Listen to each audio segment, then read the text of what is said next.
자, 이제 소설에 이어서 시 한번 보도록 하자.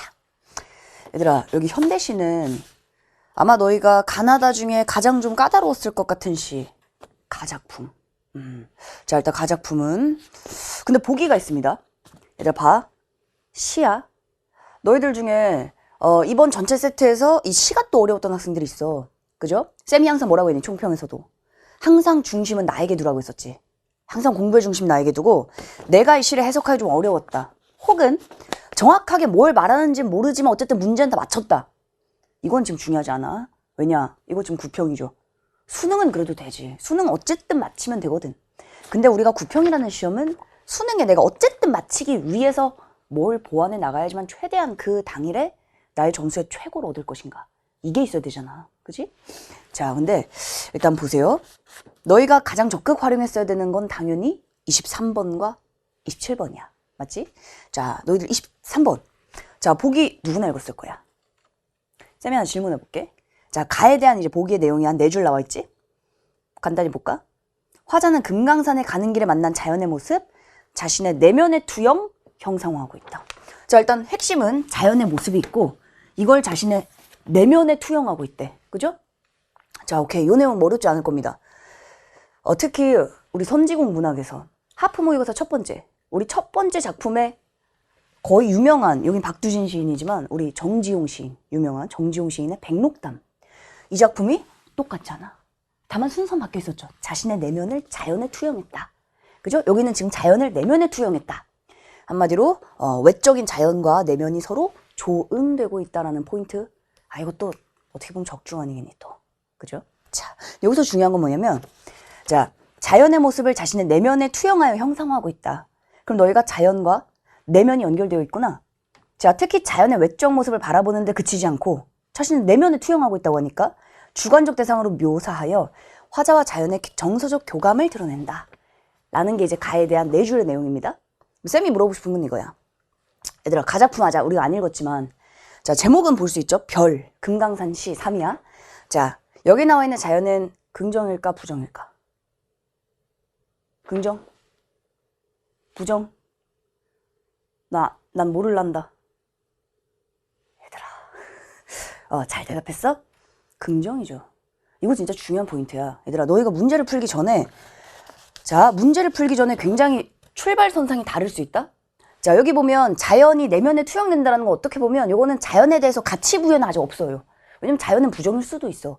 나의 내면이 우울할 수도 있어. 그죠?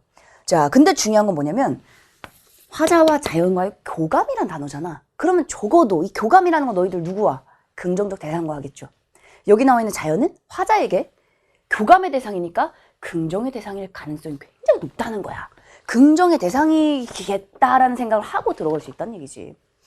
이런 작은 힌트도 놓치면 안 돼, 수능에서는. 그 작은 힌트가 실제로 너희가 해석을 하는 것에 방향을 잡아줄 수 있습니다.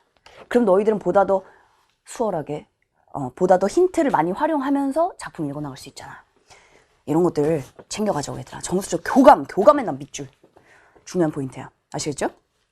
자, 나는 우리가 특수공에서도 딱 요 똑같은 이 그대로 이게 핵심 포인트 아니니? 이 핵심 포인트가 뭐 그대로 보기 안에 들어가 있었고 연계이기 때문에 자, 이것도 쌤이 좀 얘기를 하겠는데 얘들아, 현대시, 그죠? 고전시가 적어도 최소한 하나의 작품. 그리고 이제 6평과 9평은 내내 고전 소설이 연계가 되긴 했는데 올해 이제 수능도 이러한 데이터베이스와 경험에 비추어 본다면 올해 수능도 최소한 3개는 연계가 되지 않을까 생각을 하지 우리가. 자, 물론 쌤이 항상 강조한 게 있어. 연계 자체가 중요한 건 아니다. 왜냐? 연계가 된다고 다 맞출 수 있는 건 아니거든. 자, 이런 식으로 일단 복합적으로 엮여있는 문제들도 있고 특히나 연계란 얘기는 연계를 했다는 얘기는 연계를 했으니까 조금 더 쉽게 풀어봐. 안타깝게 이게 아니라 뭐라고 했어? 거기서 함정을 얼마든지 만들어낼 자신감이 있다고 했잖아. 자, 그러니까 연계 작품의 핵심은 너희가 연계 작품을 정말 내신을 공부하듯이 암기한 학생들이 여전히 많단 말이야. 그거 암기하시면 안 됩니다. 어떻게 접근하려고 했니? 그 작품은 그냥 너희가 공부를 하는 하나의 예시인 거야. 우리가 기출을 공부하듯이 EBS를 공부하는 겁니다. 맞죠? 그 수특수한 다 마찬가지야. 문학 독서 마찬가지입니다. 자, 연계를 하듯이 너희가 연계가 되니까 어차피.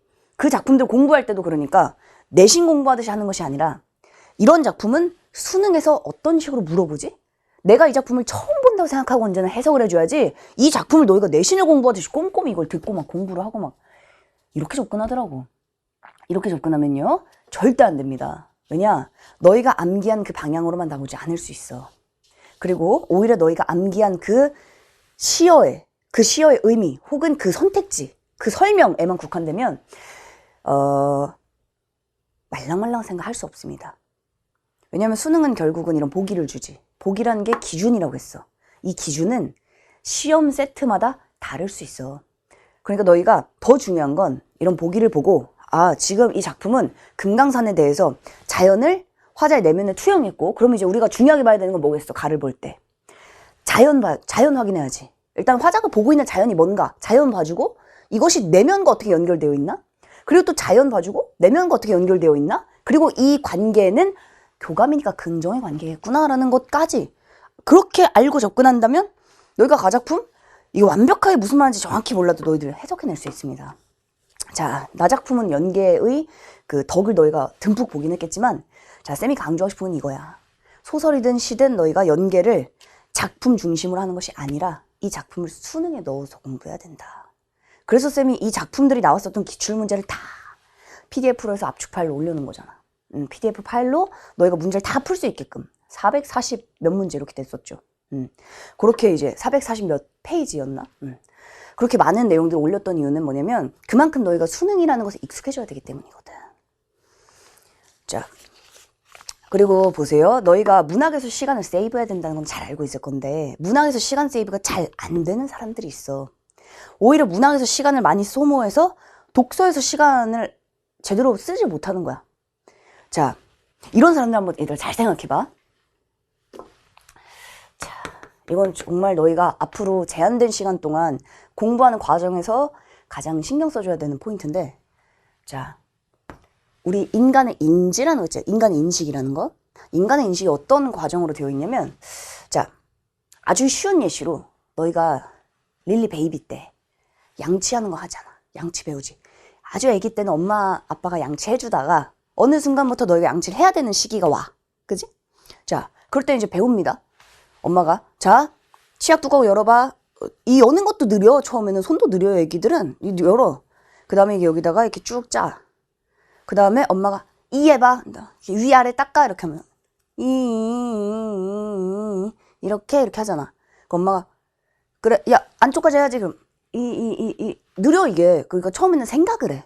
이거를 위아래 엄마가 하라고 했고 어금니까지 가라고 했고 다 했다 하면 엄마가 너 한 다음 안 했지? 이렇게 하거든? 그런 다음에 다 했다 하면 엄마가 아니 5번 더 해. 5번씩 더 한단 말이야. 이게 처음 양치를 배울 너희가 기억 안 나겠지만 처음 양치를 배울 때 너희들은 느렸어 다. 지금 양치 어떻게 하니? 혹시 지금도 짜고 위아래 어금 에헤이 지금은 그렇게 안 하잖아. 지금 너희도 어떻게 해? 아침에 딱 일어난 다음에 잠 깨려고 양치하지. 지금은 잠 깨려고 막 자면서 자, 이게 뭔지 알아? 반복을 했기 때문에 너희가 지금은 그 정도의 출력 비용이 안 드는 거야. 인지과학적으로 지금은 너희가 단계별로 내가 뭘 하고 속도가 걸리고 이 과정이 빠진 겁니다. 이게 반복의 힘이야. 이게 쌤의 언어로 말하면 반복의 차이를 만드는 거야. 자, 너희가 문학에서 시간 세이브를 빠르게 못한다. 그럼 너희들은 뭐가 필요할까? 그러니까 나는 앞으로 문제를 좀 양치기를 해야 되겠다. 양치기라는 건 얘들아, 자, 물론 기준이 있는 양치기는 양치기가 아니야. 근데 그냥 문제를 무작정 푼다. 이거는 도움되지 않습니다. 너희가 시간을 정말 세이브하고 싶잖아. 그럼 너희들은 뭘 해줘야 되냐면 자, 내가 이런 세트를 봤어 지금. 자, 22번부터 27번까지 세트가 있어. 그렇다면 내가 여기서 제일 먼저 뭘 할 것인가? 자, 그리고 보기에서 뭘 포착해야 되는가? 이 보기에서 포착한 기준을 가지고 가를 어떻게 읽어내야 되는가? 가를 읽어내는 과정에서 기본적으로 현대시에서 가장 중요한 포인트는 뭐였지? 내가 어디에 반응해줘야 되지? 너 정서에 반응을 하고 있어. 정서는 이런 거네? 현대시는 분명 쌤이 긍부정 따져달라고 했어. 그럼 긍부정 시의 속성 이런 것들. 이게 처음에는 너희가 생각할 시간이 필요하죠. 그러니까 학생들이 아니 결국 공부해도 적용 안 되지 않니? 라는 얘기들을 많이 하는 거야. 왜냐면 결국 공부해도 공부라는 건 다 의식적인 훈련이야. 그게 의식적 훈련이기 때문에 너희가 자 우리 독서로 따지면 이런 패턴이 예술이야. 이런 패턴이 계속 나와. 이번 6평도 이번 9평도 또 나왔어. 수능에서도 나온다며 이런 패턴들을 중심으로 너희들 읽어 나가야 돼.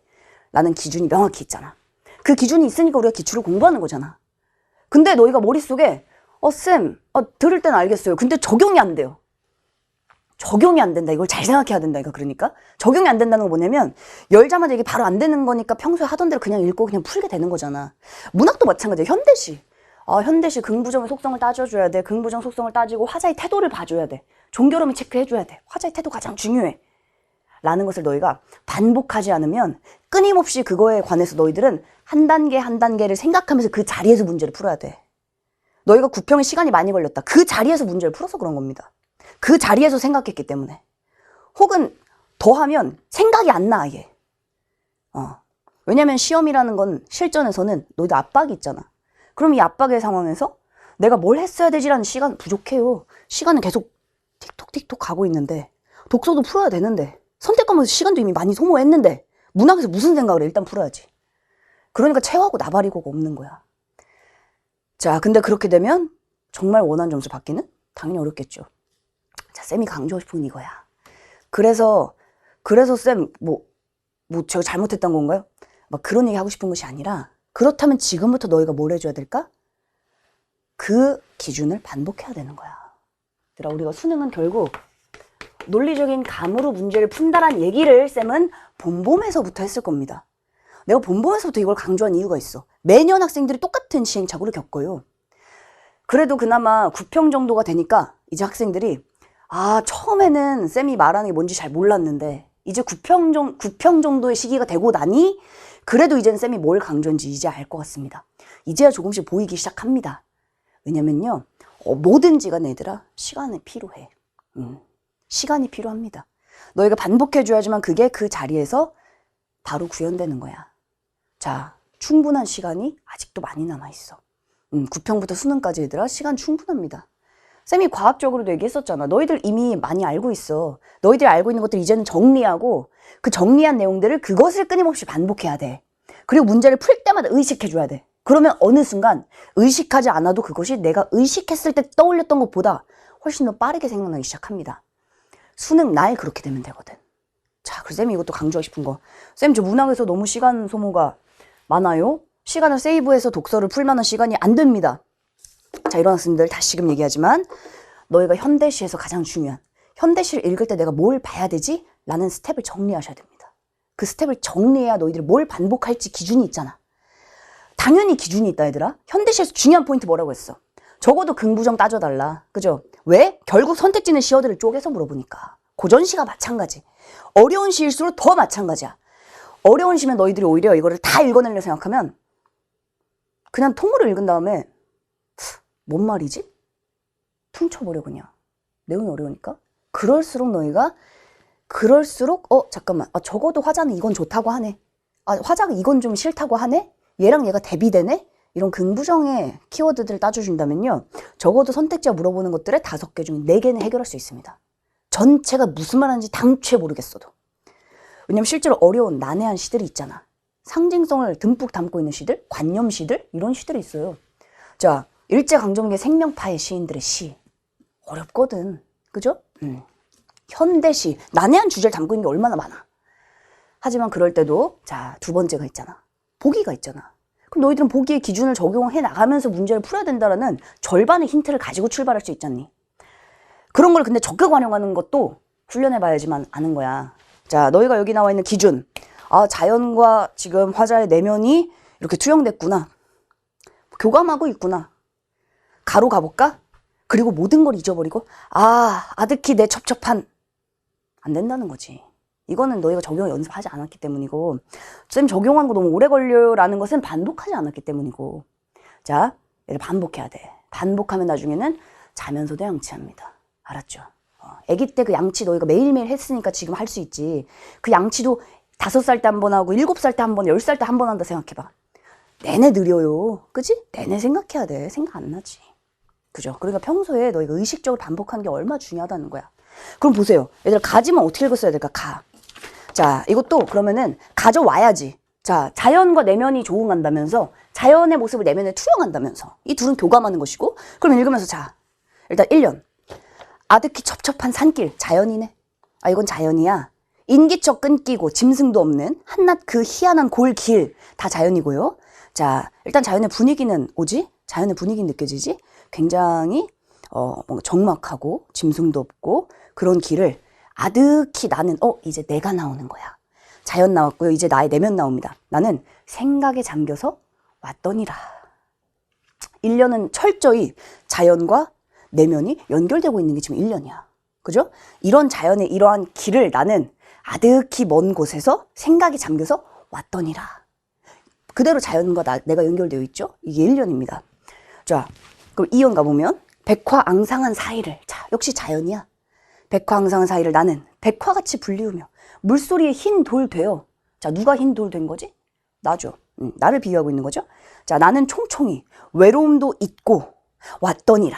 역시 또 자연, 그리고 그 자연을 보면서 온 나의 모습. 오케이? 자, 3년.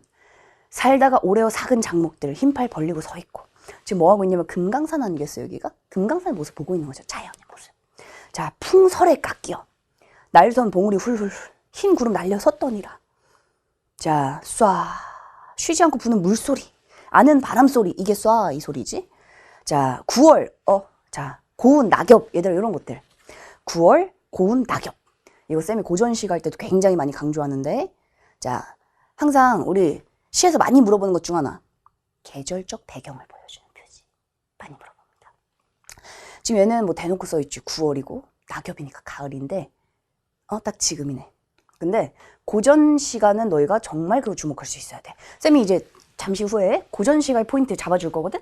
너희들 고전 시가 읽을 때 뭘 중요하게 봐야 돼라는 포인트 잡아줄 건데, 잡아주면 얘들아 꼭 내 걸로 만들고 반복하셔야 됩니다.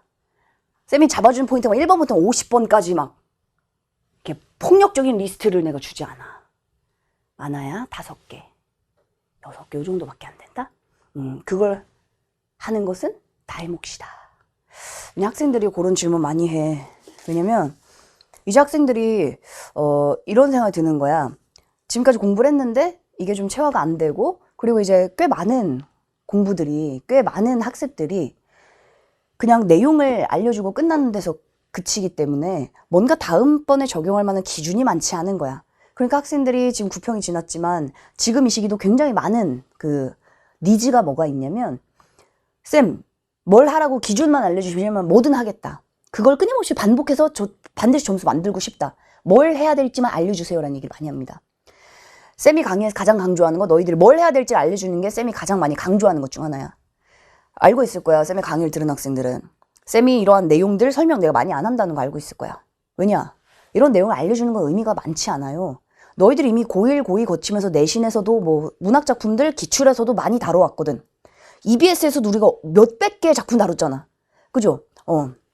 자, 150개 넘는 작품들 다뤘습니다. 그러니까 그런 작품들에 대한 경험치가 너희들 다 있어. 근데 경험치가 실전에서는 처음 보는 작품을 해석하는 능력치가 돼야 되거든. 그게 안 되니까 적용이 안 되는 거거든. 그래서 쌤이 주는 것은 언제나 기준이야. 너희가 현대시를 볼 때 뭘 중요하게 봐야 되는 것인가, 복이라는 걸 적용을 어떻게 하는 방법인가, 이런 것들. sem의 커리의 단계가 다 그거 아니었습니까? 복이 적용하는 걸 일단 첫 단계, 두 번째가 기본적으로 현대시와 고전시가 읽는 방법론. 이 두 가지를 매 강조할 쌤은 강조해왔고 매 강조 훈련해왔었다고 우리가. 그지?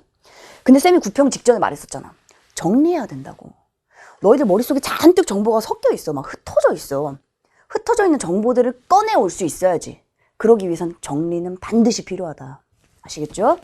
자, 얘들아 가보도록 합시다. 자, 그래서 여기 지금 계절, 오케이. 사연에 어젯밤 잠자던 동해안 어촌 그 검푸른 밤하늘에 나는 장엄히 바다의 별들을 보았느니. 검푸른 밤하늘에 뿌려진 바다의 별들 너무 아름답지 않니? 그러니까 뭐 자연과 화자의 교감 그대로 느껴지는 것 같아. 자, 그래서 1, 2, 3, 4, 5연 같은 경우는 일단 화자가 바라보고 있는 자연현상, 아름다운 자연이고요. 6연에 이제 나의, 그러니까 이제 내가 나올 차례지. 자연 봤으니까 나의 내면 나와야지. 나의 이 오늘 밤 산장에도 얼어붙는 바람 속 우러르는 나의 하늘에 별들은 쓸리며 다시 꽃과 같이 난만하여라. 그러니까 나의 하늘의 별들도 꽃과 같이 쫙 화려하게 펼쳐져 있는 거야. 이런 시입니다. 그래서 너희가 이 시를 완벽하게 해석하려 할 필요는 전혀 없다. 흐름과 그리고 의도에 맞게만 읽어주면 돼. 너희가 읽을 수 있는 만큼. 아시겠죠? 낭만이랄 땐 몰랐어요, 쌤. 주석도 없죠. 그러면 그냥 너희들 꽃과 같이 뭔가 뭐 되어 있나 보다. 꽃과 같이 이렇게 펼쳐져 있거나 꽃과 같이 뭐 쫙 화려하거나 뭐 이 정도. 그 정도로만 생각해내면 어차피 작품 속에서 뭐 하니까? 어차피 선택지에서 디테일하게 설명해 줍니다. 그리고 알잖아 얘들아. 문학의 선택지라는 건 작품보다 더 디테일해. 그러니까 너희가 작품을 굵게 읽어내면 선택지 이 안에 들어가게 돼 있거든. 오답이라는 것의 범주가 독서랑 좀 달라요. 자, 다시 말해서 독서는 선택지랑 지문이 딱 떨어지잖아. 딱 맞잖아. 근거가 정확하잖아. 어떤 부인지. 근데 문학은 이렇게도 해석이 충분히 가능하지라는 포인트야. 왜냐면 그게 문학의 특징이야. 문학은 범주가 넓습니다. 기본적으로 열린 해석이 가능해. 그러니까 자, 여기 있는 것처럼 자, 예를 들어 5번, 23번에 5번 가의 꽃과 같이 난만하여라 는 대상에 대한 화자의 긍정적 태도를 엿볼 수 있군. 뭐 대상의 아름다움을 바라보고 있는 화자의 태도 여러 가지가 될 수 있다는 거지. 하지만 이게 긍정이라 말할 수 있지 정도까지만 보면 된다는 거죠. 그러니까 우리는 선택지를 판단한다고 생각해줘야 된다고 했었어. 판단. 그걸 위해서 읽어주면 됩니다. 힌트는 일단 보기 안에서 굉장히 많았다. 교감이란 단어 같은 이런 뉘앙스 놓치면 안 된다, 절대로. 자, 그러니까 자 23번을 보면 보세요. 자, 1번 답이 안 될 이유가 하나도 없잖아. 자연의 모습 묘사 그대로죠. 2번 바다의 별, 하늘의 별, 화자의 내면에 투영된 이거 보기 내용 그대로 아니야. 그지? 그리고 자연의 주관적 인상. 오케이. 자, 3번, 4번은 정답은 4번이고요. 이거는 넘어가겠고. 자, 5번 꽃과 같이 난만하여라. 화자의 긍정적 태도. 충분히 맞다고 볼 수 있다는 거죠. 그래서 보기를 적극 활용, 그리고 가작품 읽을 때 내가 어디까지 읽으면 되는가라는 그 기준. 자, 그런 부분에 주목하시면 됩니다. 그러니까 얘들 24번에 자, 일단 정답은 자 4번, 정답 5번. 자, 인기척 끊긴 한낮은 화자가 생각에 잠길 만한, 왜냐? 지문 속에 분명히 인기척 끊긴 그곳에서 나는 생각에 잠겨서 왔거든. 이것도 눈에 바로 보이려면 너희가 지문 독해 할 때부터 이미 뭘 봤어야 돼? 어디까지 자연이고 이것에 조응되는 화자의 내면은 무엇인가? 이렇게 봐야죠.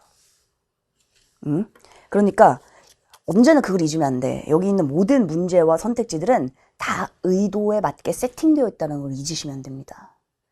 그렇지 않고 너희가 하나하나를 따로따로 보려고 생각하면 오래 걸리지. 하지만 그 의도라는 기준, 보기의 기준에 맞게 너희가 작품을 읽어냈다면 선지 판단이 더 빨라진다. 말이 안 되는 것들은 제치게 되거든. 말이 안 되는 것들을 다 제치면서 그냥 가게 되잖아.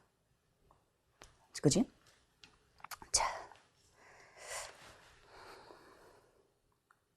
자, 얘들아 25번도 보시면요. 25번 같은 경우는 봐.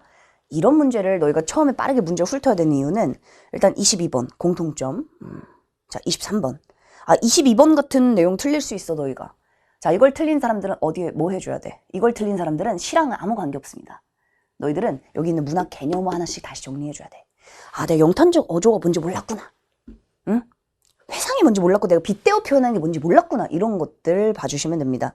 자, 그리고 빗대어 표현한다. 이것도 너희가 빗댄다는 걸 직유, 은유만 생각하면 안 되지. 그죠? 빗대어 표현하는 건 비유잖아, 비유. 비유 안에는 직유도 있고, 은유도 있고, 의인법도 있고, 화류법도 있고, 그지? 그래. 그러니까 그런 것들 다시금 개념 정리하고 넘어가는 거. 이런 내용들 또 나올 수 있다. 아시겠죠? 그러니까 쉬운 걸 틀렸다고, 막 고민하고, 나는 이걸 틀렸지. 아니, 그럼 이 모든 문제 세트에 무게가 다르지 않아, 얘들아. 다만, 너희가 무엇을 보완해야 되는지를 알려주는 가이드를 할 뿐이야, 이들은. 적극 활용해줘. 2점짜리든 3점짜리든 쉬운 거든 어려운 거든 아시겠죠? 자, 얘들아 25번 같은 거. 이런 거는 문제를 빠르게 훑으면서도 너희가 이렇게 생각할 수 있어야지. 이거는 작품이랑 같이 읽어도 괜찮겠다. 왜냐? 5개 중에 4개는 맞을 거거든. 그리고 어차피 우리가 작품을 아무 생각 없이 읽지 않을 거야. 우리는 보기를 가지고 내가 어떤 기준을 읽어야지라는 걸 가지고 들어가는데 다만 25번 같은 문제는 알아서 내게는 디테일한 설명들을 해주고 있잖아. 이런 거는 작품을 더 자세하고 섬세하게 해석해주는 이건 어떻게 보면 오픈북 테스트 아니야? 이런 것들은? 이런 거 활용할 수 있어야 돼. 이런 거를 잘 활용하는 사람들이 많이 있습니다. 학생들 중에서도 문학 문제를 실전적으로 많이 경험하고 내가 뭘 봐야 될지 아는 학생들은 이런 거 진짜 적극 활용해줘. 그게 너가 되면 돼 이제. 자, 그래서 문학은 특히나 선지, 쌤이 2가지만 강조할게. 선택지 판단 보류하는 거 두려워하지 말아라. 확실한 답이 나올 것이다. 보류 두려워하지 마십시오. 첫 번째. 두 번째는 뭐냐? 25번 같은 선택지 있지? 선택지 판단할 때 우리가 독서는 딱 보고 답을 찾잖아. 답 찾을 때 그냥 눈으로 확인하고 다시 판단하는 정도인데 문학은 선지와 지문이 그보다 훨씬 더 유기적으로 엮여있다. 그 엮여있는 포인트를 내가 최대한 적극 활용하면서 문제를 풀어야 되겠다. 이거 굉장히 실전적인 생각이야. 실전에서도 너희가 가를 읽었어. 내용이 좀 어려워. 잘 안 잡혀. 뭔 말인지 잘 모르겠어. 왜냐면 가에서 무슨 사건이 있어. 뭐가 있어. 별로 없잖아. 그지? 자, 그러니까 너희가 이런 걸 읽으면서는 25번 적극 힌트를 얻을 수 있으면 완전 좋다라는 거죠. 작품을 더 꼼꼼하게 정확하게 해석해 주는 거거든. 자, 보면 정답 자체는 동해안과 산장이나 공간의 대조를 통해 일단 공간이 다른 건 맞아. 근데 화자의 태도 변화. 자, 얘들아 화자의 태도에 밑줄 치시고요. 별표. 너희가 시를 읽을 때 쌤이 9평 직전에 학생들 했던 말이 있어. 뭐냐면 자, 너희가 너무 떨려서 당일에 시에서 뭘 봐야 될지 아무 생각이 안 난다. 왜 사람이 그냥 확 백지가 될 때가 있잖아. 그럴 때도 너희들은 좋아. 이거 하나만 해라. 화자의 태도는 반드시 봐라 라고 했었어. 자, 모든 시에서 제일 중요한 포인트 화자의 태도입니다. 화자의 태도가 뭔데요, 쌤? 쌤이 그 기준도 잡아줬었어요. 종결어미를 봐라. 자, 화자가 싫다고 하면 이 공간은 부정이고 화자가 가고 싶다고 하면 이 공간은 긍정이야. 종결어미의 화자의 태도가 가장 직접적으로 드러나 있다. 종결어미 체크. 그리고 비유도 잘 봐라. 비유. 뭐에 비유했냐 보면 너희가 이게 긍정인지 부정인지를 확인할 수 있다. 화자의 태도로 확인할 수 있다. 자, 태도의 변화는 없습니다. 그죠? 그러니까 이런 아름다운 자연, 그걸 바라본 나의 내면, 아름다운 자연 바라본 나의 내면, 처음부터 끝까지. 그치? 자, 나머지의 내용들은 뭐 일단 이런 건 좀 체크해 주자. 25번에 3번 선지에 자연의 유구함 있지. 이런 단어를 모른다. 이런 건 조금 체크해 줬으면 좋겠어. 자, 우리가 왜 보통 유구한 역사 이렇게 표현 많이 하잖아. 굉장히 아득히 오래된 이런 뜻입니다. 오래돼서 삭은 작목들, 풍설에 깎인 봉우리. 산과 이 나무 이런 게 얼마나 우리보다 오래 살았겠어. 그지? 그 표현도 보시면 자, 오래돼서 삭은 나무들이고 그죠? 아주 오래된 작목들이고 풍설을 깎여 날이 선 봉우리니까 얼마나 우리보다 수만 년 많이 살았겠어. 수만 년 좀 오반가. 봉우리는 수만 년 됐을 수 있지. 자, 그러니까 유구함, 아득하게 오랜 이란 뜻입니다. 아시겠죠? 자, 얘들아 나는 자 26번 요것도 마찬가지야. 알지? 26번도 지금 25번과 똑같은 포인트다 이거 지금. 그죠? 자, 똑같이 부시는 거야. 그래서 너희가 이걸 보면서 물론 26번 잘 봐. 그러니까 얘들 봐. 이게 연계와 비연계의 차이야. 25번은 비연계지. 25번 비연계니까 이런 식으로 설명을 해주고 있어. 우리한테. 근데 26번은 어떻게? 엮어서 우리에게 추론하게끔 만드는 게 또 26번이죠. 이거는 이제 연계를 적극 활용하는 거니까 너희가 연계 작품들을 오래 보는 것은 맞다. 단 연계 작품을 볼 거면 실전적이고 효율적으로 봐라. 실전적 효율적으로 봐라라는 게 뭔지 궁금하면 그거는 특소공학 OT를 확인하시면 됩니다. 아시겠죠? 자, 정답은 26번에 4번. 제 뜻을 굽혀서 복종하는 게 아니야. 그지? 오케이. 자, 뜻을 굽히는 게 아니라 이런 사람들에게 차기를 펼쳐주는 거야. 그죠? 뜻을 굽힌 게 아닙니다. 그게 곧 길의 뜻인 거야. 그지? 자, 얘들아 27번 같은 거 이런 거는 자, 이거 틀리면 너무 아쉬워. 너희들. 자, 보기를 단어만 보지 마세요. 절대. 예를 들어 대비라고 했다면 뭐와 뭐가 대비인지 정확히 봐줘야지. 자, 물론 백석의 편지라는 이 수필도 너희가 이런 내용 이거 아마 처음 보는 사람들 많을 거야. 이 작품 뭐 백석이 워낙 유명하긴 하지만 이런 유명한 작가들의 알려지지 않은 시가 진짜 많습니다. 알려지지 않은 작품들이 너무나 많아. 자, 그 백석의 편지. 일단 근데 힌트는 확실하지. 개인적 경험과 공동체적 경험이 대비된다.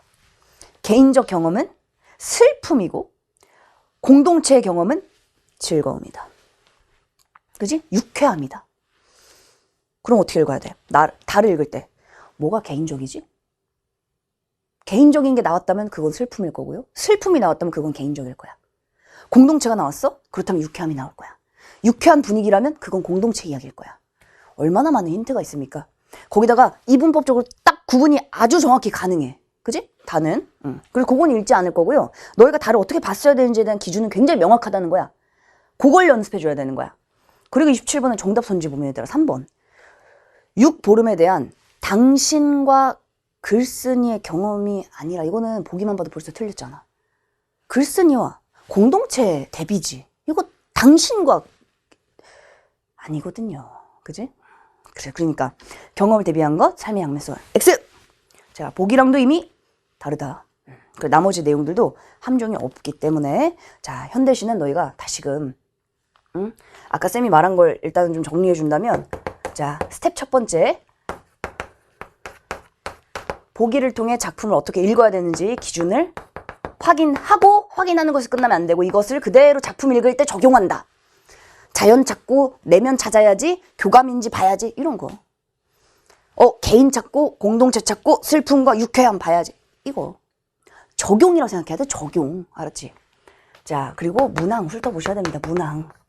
25번 같은 이런 문항은 똑같이 가작품을 읽었어도 똑같이 가작품 읽고 이만큼 판단한 게 학생들이 똑같아도 누군가는 25번을 활용해서 더욱더 많은 이해도를 높여요. 실전 그 자리에서도. 자, 근데 누군가는 이걸 활용을 못해. 내가 아는 걸 가지고 얘를 막 고르려고만 하니까 더 어려운 거야. 알았지? 이것도 실전적인 능력이야. 아시겠죠? 자, 이런 걸 보기 위해서 문항을 훑어줘야 돼. 결국 내가 뭘 풀어야지? 라는 걸 봐야지. 두 번째, 현대시 읽을 때 기본적으로 너희가 시어의 긍부정만 따져줘도 90% 해석할 수 있다. 자, 시어의 긍부정. 이것도 좀 습관화하면 좋겠어. 이것도 반복하다 보면 나중에는 이게 좋은 건가 아닌 건가 생각하지 않아도 그냥 쭉쭉 읽으면서도 이건 오케이. 삼각형 모르면 넘어가고. 그죠? 완벽히 모든 걸 다 알 수는 없어. 그지? 그건 교수님들도 마찬가지야. 이견이 없는 부분이 나오잖아 또. 맞지? 자, 이 얘기는 워낙 쌤이 1월부터 나 너무 오랫동안 해왔던 얘기라서 내가 긍부정 기준만 줄게요. 자, 첫 번째 단어의 속성을 따져주는 거야. 단어의 속성. 수식과 비유, 그리고 어떤 다른 단어들과 엮여있는지 확인하면 긍정인지 부정인지 판단할 수 있습니다. 두 번째, 자, 더 중요한 거. 이런 수식, 비유, 병치는 뒤집힐 수도 있어. 뒤에서 뭐에 따라 뒤집힐 수 있냐면 화자의 정서에 따라서. 반짝반짝 작은 별 아름답게 빛나네. 얘들아 이거 긍정이야 부정이야? 에이 막 분석할 거야? 잠깐만 뭐가 수식이지? 막 잠깐만 아름답게가 빛나게를 꾸며주고 초등학생도 그렇게 안 하지. 반짝반짝 작은 별 아름답게 빛나냐면 애들 웃고 있잖아. 게임이다. 애들 좋은 거 아니까. 그래. 그러니까 이거는 직관적으로 알 수 있는 거야. 속성은 그냥 딱 들으면 좋은 거네 안 좋은 거네 단어 딱 들으면 알아요. 그치? 자, 근데 반짝반짝 작은 별 아름답게 빛나네. 그 별을 바라보는 내 마음은 슬프네. 그러면 우리는 화자의 정서? 이게 좋은 거니까 좋은 거가 아니라 슬픔이 되는 거지. 그래서 우리가 시를 읽을 때 정서에 주목하는 이유는 시는 곧 정서가 중심이 되는 서정갈래입니다. 그러니까 정서는 너희가 짚어야 되는 포인트야. 반응 포인트. 세 번째, 가장 중요한 건 바로 이거야. 화자의 태도입니다. 정서가 슬퍼도 더 중요한 건 화자가 무엇을 하고자 하는 거거든. 무엇을 하지 말고자 하는 거거든. 그래서 화자의 태도라는 거 아까도 말했지만 종결어미와 비유를 따져줘야 한다. 자, 이게 쌤이 딱 그냥 기준만 던져서 너희가 이게 좀 내용이 어려울 수 있지만 너희가 이런 시를 읽을 때 뭔가를 보고 싶긴 한데 뭘 봐야 될지 모르겠다. 이런 학생들을 위해서 지금 쌤이 요거 잡아준 것이고요. 보다 더 구체적인 내용들은 쌤의 강좌를 통해서 또 확인하시면 되겠습니다. 특히 선지집의 공식은 너희가 이 틀린 내용들이 다 사람마다 달라. 이유가 다 달라. 그래서 그런 부분들을 선지를 분석해야지만 나의 보완점을 내가 더 구체화할 수 있거든. 왜냐? 강의는 절대적이지 않다고 했어. 그지? 왜냐면 누군가는 작품 해석은 또 돼. 선지 판단이 안 되는 학생들이 있어. 선지 판단 안 되는 이유도 여러 가지가 될 수 있습니다. 그래서 그런 부분들을 너희가 나를 중심으로 놓고 반복해서 공부해줘야 된다. 그래서 선지를 분석하는 거야. 그래야지만 나의 보완점을 더 디테일하고 정확하게 찾아낼 수 있거든요. 자, 얘들아, 고전 시간 한번 넘어가 보도록 합시다. 자, 고전 시간은 너희가 조금 이거 어머 이게 나왔어? 이런 어떤 반가움 이런 걸 참 느끼기 좋지 않았나. 독서의 유류분에 이어서 그리고 최인원의 광장의 상징성에 이어서 여기 있는 어부 챕터는 쌤이 봄봄에서부터 굉장히 많이 강조해 왔었던 챕터야. 그리고 어부, 우리가 보통 가어옹이라고 하죠. 가어옹. 왜냐면 이분들 가짜 어부야. 왜? 이름이 있거든. 무슨 말인지 알지? 이현보, 박인로, 이분들 4대부입니다. 이 사람들 어부가 아니야. 그치? 그러니까 여기 나와 있는 어부의 특징들? 특히 우리가 선지공 9강에서는 뭐 했었어? 어부와 이런 기존의 고전시가 속의 어부와는 또 결이 다른 조어산매라는 평가 문제들도 같이 봤었잖아. 우리는 어부에 대해서 굉장히 다채롭게 분석하고 왔기 때문에 너희가 어부 거기다 어부단가는 수특 연계기도 하지만 어부단가는 봄봄 별에는 밤 선지공 빠진 데가 없어요. 그만큼 너무너무 이미 기출에 당연히 나왔었고 그래서 어부의 특징을 그대로 잘 보여주는 작품이었습니다. 자, 얘들아 역시나 32, 33, 34번 이게 고전시가이긴 한데 그래도 너희가 조금은 부담이 좀 덜했을 그런 작품들이 되겠고요. 부담이 덜했을 이유는 뭐냐? 보기가 또 역시 명확하고 여기 나와 있는 작품들 너희가 만약 이 작품을 처음 봤다 하더라도 기시감이 반드시 있었을 테니까 아마 나 작품은 박인로의 소유정가 우리가 박인로의 누앙사는 나올 줄 알았지만 소유정가가 나올 줄은 몰랐는데 그죠? 이렇게 또 작가 연계가 된 작품들이 나왔습니다. 자, 하지만 34번에 보기 어부는 정치 현실과 거리를 둔 자, 정말 중요한 게 얘들아. 그리고 어부는 어느 공간에 있어요? 어부야? 도시어부 아니다. 지금은 그렇지만 이 당시에는 도시어부 없습니다. 요즘은 도시에 낚시 카페도 있더라고. 얘들아 카페에서 낚시하고 이래. 손맛을 카페에서 느끼고 이렇게. 근데 이 당시엔 그런 게 없지. 레알 자연에 가야 낚시질을 하지. 그러니까 어부란 키워드 자체가 이미 공간도 제시해준다라고 했어. 자, 어부는 은자니까. 은자. 어디에 숨어 사는 사람? 자연밖에 없죠. 자, 얘들아 고전시가 핵심. 자, 이거 너무너무 전형적인 작품들이라 쌤이 요 얘기를 좀 할게. 특히 이렇게 강호 시가 자연을 노래한 강호 시가, 강호 시조, 강호 가사 이런 작품들은 당연히 너희가 이제 자 고전이 나왔어. 고전 시가 이것도 쌤이 말했는데 자 일단 보기가 첫 번째고요. 보기 첫 번째 빼고 기본적 고전 시가 읽을 때 뭘 봐야 될까? 이것도 굉장히 명확하죠. 고전 시가도 긍부정 따지는 거 똑같습니다. 여기 나와 있는 거 똑같아. 근데 거기서 조금 더 고전 시간 더 들어갈 수 있어. 왜냐면 너무 반복적이야. 그러니까 너희가 고전 시가가 어려운 학생들은 특히나 잘 생각해봐. 고전 시가의 특징 아니? 고전 시가 중에 강호 시가가 가지고 있는 특징 알아? 강호 시가라면 너희가 뭐에 주목해야 될지 아니? 그게 있어야 되는 거야. 왜? 그게 굉장히 명확한 게 고전 시가입니다. 고전은 더 이상 창작되지 않잖아. 그지? 강호 시가, 유배 시가, 그죠? 애정 시가, 혹은 사회 비판 시가, 규방 가사, 여러 가지가 있어. 기행 가사, 이런 가사들 종류가 많다고 해봤자 요 정도밖에 안 되는데 그러한 가사들마다 중요하게 보는 특징들이 있단 말이지. 그걸 공부하는 거야 얘들아. 너희들 고전 시간을 그냥 문제를 막 풀고 막 문제를 많이 풀다 보면 뭔가가 되겠지. 그런 건 존재하지 않아. 양치도 막 하다 보면 되겠지. 다 썩어. 처음에 제대로 배워야지만 그 방향으로 반복이 되고 그 방향으로 익숙해지고 그게 습관이 되는 거죠. 처음에 그게 없이 너희가 양치를 그냥 막 한다고 생각해봐. 분명히 제대로 못하겠지. 그게 양치의 문제거든. 그냥 그것만 주구장창 한다고 되는 것은 절대 아니다. 자, 얘들아 강호 시가에서 특히나 자연을 중심으로 한 작품들 너희가 당연히 많은 얘기할 거 없고 일단은 쌤 요거 짚어줄게. 시는 서정 갈래지? 서정, 정서입니다. 정서. 자, 너희가 이런 시를 읽을 때도 특히 이번에는 가사가 그렇게 길지 않았지만 가사가 길게 나올 때 있잖아. 봐, 시간이 부족해. 마지막 세트야. 가사야. 처음 보는 작품이야. 혹은 연계가 됐지만 다른 부분이 연계가 됐어. 너무 길어. 내가 뭘 봐야 될지 모르겠어. 자, 이럴 때 너희들 하나하나 번역하는 거 이거 아니라고 했어. 하나하나 번역하잖아. 그때 문제는 뭐냐면 일단 뭐가 중요한지 전혀 모른다는 얘기고, 그러면 중요한 부분은 그냥 넘어가는 거야. 한국 뭐 현대시라고 우리가 잘하는 거 아니잖아. 현대시 다 번역돼 있잖아, 알아서. 그러니까 중요한 건 뭐가 중요한지를 아는 게 중요한 거거든. 번역이 중요한 게 아니라. 자, 그리고 또 문제, 번역을 하다 보면 그 번역하는 부분에만 집중하게 돼. 그러면은 번역하고 넘어간 내용들은 또 다 까먹어요. 그래서 이걸 다 읽어서 열심히 다 번역해서 간신히 잠깐 이게 무슨 뜻이었지? 무슨 뜻이? 맞다, 이거였다 생각하면서 다 끝까지 읽어. 다 읽고 나니까 저거 근데 뭔 말이지? 이런 일이 생긴단 말이야. 그리고 번역은 일단 시간이 부족할 겁니다. 시간이 한 5분 남았어. 3문제밖에 안 돼. 충분히 클리어할 수 있거든? 근데 3문제밖에 안 되는데 너희가 하나하나 번역하다 보면 이미 번역이 끝나면 한 3, 4분이 다 지나가 있어. 그죠? 그것도 번역이 완벽히 됐다면 관계없지만. 번역을 했는데도 모르겠다. 그럼 그때부터 찍어야 되잖아. 그렇게 풀지 말라고. 그게 중요한 게 아니라 얘들아. 자, 시는 기본적으로 너희가 정서 짚어야 되는데 정서를 짚을 때 자, 2가지 잊지 마세요. 고전시가에서 역시 첫 번째는 뭐 봐줘야 돼?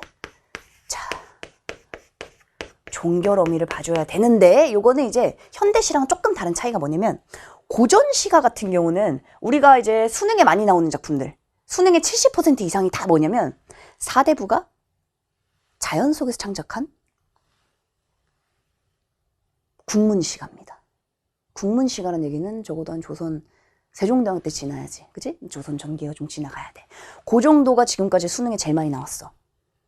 자, 그 얘기는 뭐냐면 자, 종결어미 중에서도 정서가 중요하다며. 쌤, 정서가 중요한데 이거 종결어미는 현대시의 태도인데 왜 종결어미 주목하라 하시나요? 종결어미 중에 보면 이런 거 있잖아. 어떤 종결어미에 너희들 주목해줘야 될까? 정서를 보여준 종결어미가 뭐가 있지? 그렇지. 영탄적 표현, 설의적 표현. 자, 너희가 빠르게 훑는다는 건 뭐가 중요한지 짚을 수 있다는 얘기잖아. 쭉 읽으면서도 자, 특히 정서를 대놓고 써 있는 거 이런 거 첫 줄에 바로 나에서 첫 줄. 자, 추풍. 일단 계절적 배경. 아까 쌤이 계절 중요하다 했죠. 자, 이것도 말해줄게. 계절이 왜 중요하냐면 자연의 아름다움은 주로 우리나라의 시가 가사를 보면 자연의 아름다움. 이때 자연이라는 건 주로 사계절의 자연이야. 사계절의 아름다움을 보여주는 시들이 많이 있어. 그리고 선택지에는 계절적 배경을 물어봅니다. 그럼 너희가 계절 다시 가서 찾아. 그게 1분이야. 얘들아. 읽으면서 계절적 표지 보이면 그냥 표시해 놓으시면 됩니다. 안 물어보면 말고 물어볼 가능성이 굉장히 높다는 거야. 계절의 변화라든지 계절의 표지가 있냐라든지 이런 부분들 묻는단 말이죠. 물었니 안 물었니? 물었잖아. 계절의 변화라는 거. 그지? 그럼 너희가 그 계절을 중요하게 봤더라면 변화가 있었나 없었나? 짚지 왜 안 짚어? 그 중요한지 알면. 그거에 중요한지 모르니까 너희가 못 짚었을 거야. 그러니까 쌤이 지금은 말합니다. 계절 봐줘야 돼. 알았지? 봄, 여름, 가을, 겨울. 유배가사. 계절 봐야 될까? 그것도 보셔야 됩니다. 왜냐? 유배가사 사계절 내내 내가 얼마나 힘들고 내가 얼마나 임금님을 그리워하고 나라를 걱정하는지를 보여주고 있거든. 그래서 유배가사도 사계절이 많이 나옵니다. 애정가사. 정철의 막 애정가사들 생각해봐. 사계절 봐줘야 돼. 왜? 사계절 내내 나는 님을 그리워하고 있거든.